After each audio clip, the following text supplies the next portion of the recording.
On a Tuesday afternoon in 2022, a man named Sean Haynes received a message from a stranger. The message appeared to be sent to the wrong number. A simple mistake, the kind anyone might make. Haynes replied politely. He was a friendly person. He was also the CEO of Heartland Tri-State Bank in Elkhart, Kansas, a small community bank serving ordinary depositors in a rural American town. A respected man, a trusted one.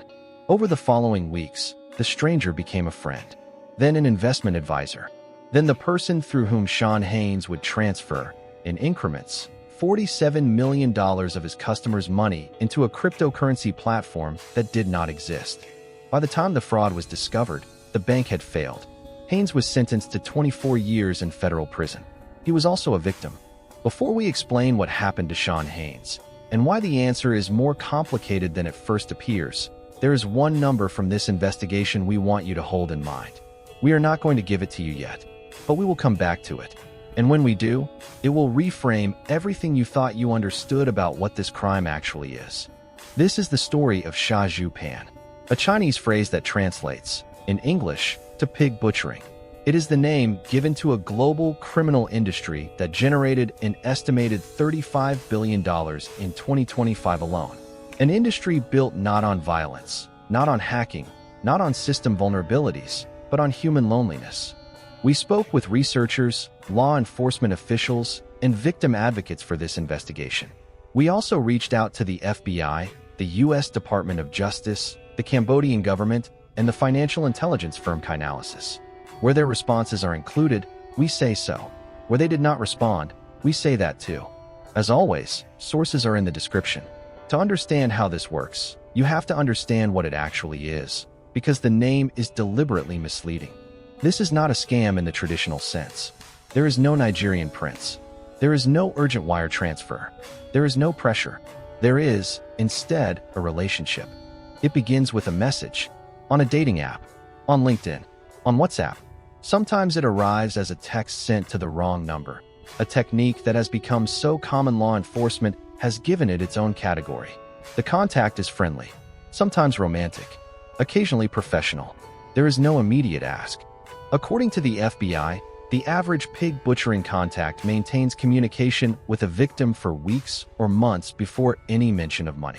The goal, in the language used by the criminal organizations running these operations, is to fatten the pig, to build trust, establish emotional connection, and create a relationship the victim will not want to damage by questioning it.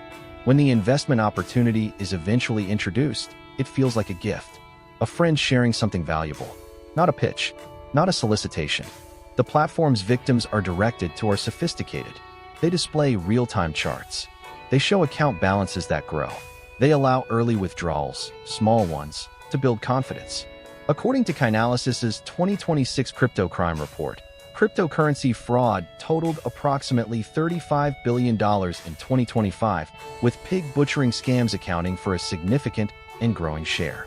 The FBI's own figures put American losses from investment scams like these at nearly $8.7 billion in 2025 alone. These are not small numbers. They are not fringe crimes. This is, by financial scale, one of the largest criminal enterprises currently operating on Earth. But that is just the financial dimension. Because what makes this story different from any other fraud story is what it takes to run an operation. You need workers, hundreds of thousands of them. And according to the United Nations, most of them are not there by choice. The scam does not begin with the victim. It begins thousands of miles away, inside a compound, inside a building that most people in the outside world will never see. Across Cambodia, Myanmar, and Thailand, law enforcement and human rights organizations have documented the existence of what are now widely referred to as scam compounds, fortified facilities where workers are housed, monitored, and in many documented cases, held against their will. The United Nations estimates that more than 100,000 people are currently being held in these compounds across the region, trafficked from countries including China, India, Indonesia, and Vietnam. Lured by fake job advertisements promising legitimate work in customer service, data entry, or hospitality. The process is consistent. Workers are recruited online or through intermediaries. They are transported across borders, sometimes through multiple countries. When they arrive, their passports are confiscated. They are given a phone, a script, and a target. Their job is to build relationships with strangers on the other side of the world, to become the wrong number message, the friendly acquaintance, the investment-savvy friend, until those strangers transfer money into platforms the compound controls. If they fail to meet their targets, measured in victims contacted, relationships maintained, money extracted, they face beatings, electric shocks, food deprivation, and in documented cases, sale to other compound operators. Those who attempt to escape face severe punishment. Those who succeed in escaping often find themselves stranded in a foreign country without documents or money. These are not disorganized criminal operations. According to Chainalysis, Chinese language money laundering networks processed approximately $16.1 billion in illicit funds in 2025 alone, operating through more than 1,700 active wallets.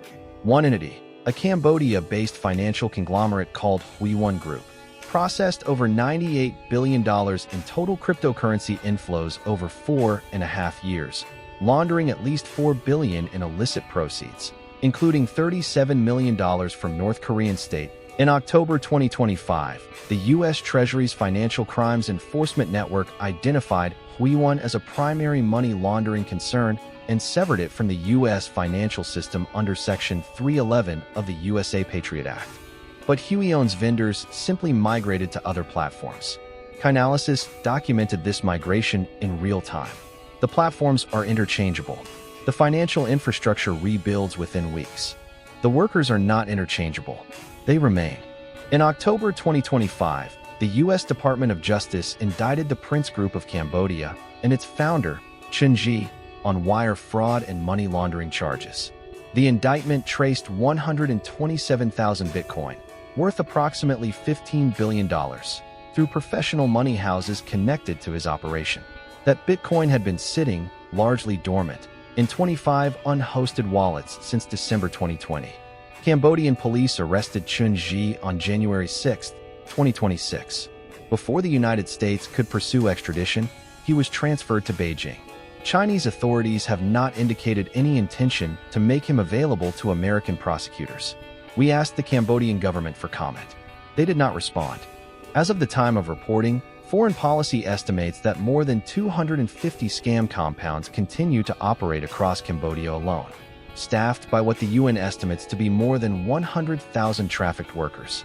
The compounds kept running. In January 2024, the FBI launched an initiative called Operation Level Up.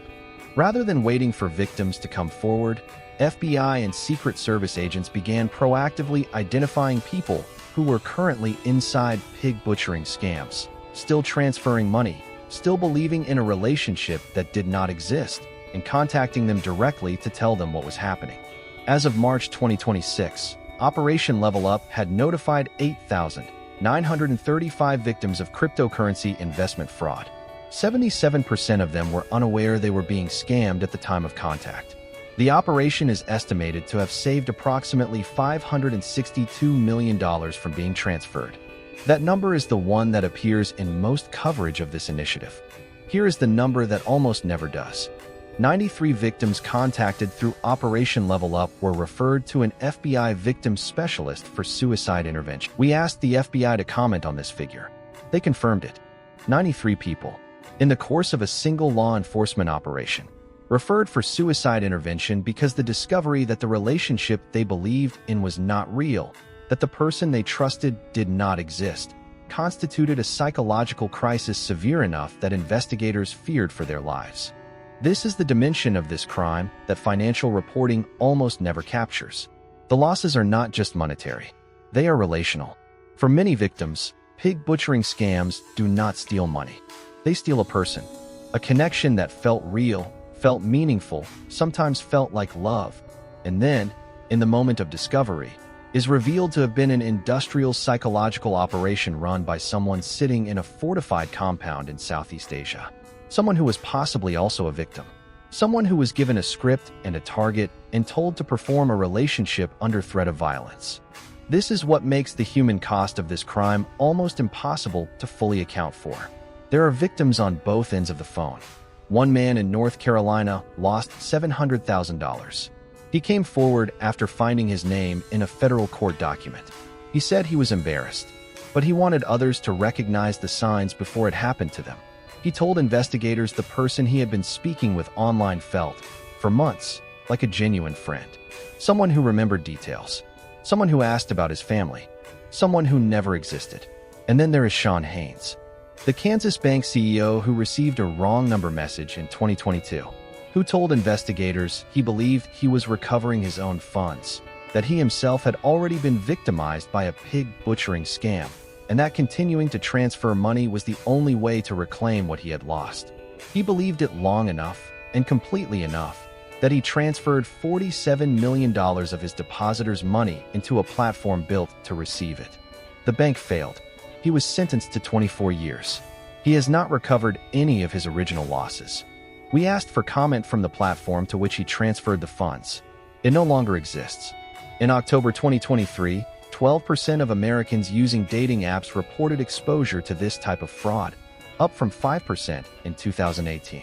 The IRS has warned that individual losses frequently reach hundreds of thousands of dollars, with some victims losing as much as $2 million in a single scheme. The industry, by every documented measure, is growing. On April 29, 2026, Dubai police walked out of 9 fortified compounds with 275 suspects in custody. In the same quarter, the U.S. Department of Justice announced 2 other major enforcement actions targeting pig butchering networks. In March 2026, authorities from the United States, the United Kingdom, and Canada launched Operation Atlantic, a coordinated multi-jurisdictional action. Together, according to law enforcement officials, these operations represented the largest sustained push against romance baiting investment fraud in history. And yet, Chainalysis documented that following Treasury sanctions against Huiwon and the removal of its channels from Telegram, vendors migrated to new platforms within weeks. The financial infrastructure rebuilds. The methodology persists. The compounds kept running. The structural problem that law enforcement seizures do not solve is this. The criminal network is not a set of buildings. It is not a specific group of people. It is a process, an industrialized system for converting human trust into transferable funds at global scale. As long as the economic conditions that produce it remain unchanged, deep poverty in source countries for trafficked workers, regulatory gaps in cryptocurrency markets, the structural isolation of millions of people in digital social environments, the supply chain that feeds pig butchering will remain alongside them. According to TRM Labs, approximately $35 billion was sent to fraud schemes in 2025. The $15 billion recovered in the Prince Group action represents less than half of a single year's criminal proceeds from this one category of fraud. We asked Chainalysis whether the enforcement actions of 2025 and 2026 had meaningfully reduced the scale of pig butchering operations. Their response acknowledged the significance of individual actions while noting that the overall ecosystem had not contracted. What is left, then, is the human accounting. 8,935 people contacted by the FBI because a blockchain trace identified them as current victims of a fraud they did not yet know they were inside. 93 of them referred for suicide intervention. Hundreds of thousands of people in compounds across Southeast Asia, holding phones, maintaining conversations, hitting daily targets, many of them having arrived believing they were going to a legitimate job, and an unknown number of people in countries across the world who transferred their savings, their retirement funds, their borrowed money into platforms built by criminal organizations for a person who did not exist, inside an industry that generated $35 billion last year and will generate more this year. This is not a story about cryptocurrency. It is not a story about investment fraud in the traditional sense. It is a story about what happens when loneliness becomes an industrial resource, and when the infrastructure to exploit it at scale becomes organized enough, protected enough, and profitable enough that nothing currently deployed is sufficient to stop it. They didn't steal money. They built a relationship, and then they took everything that came with it.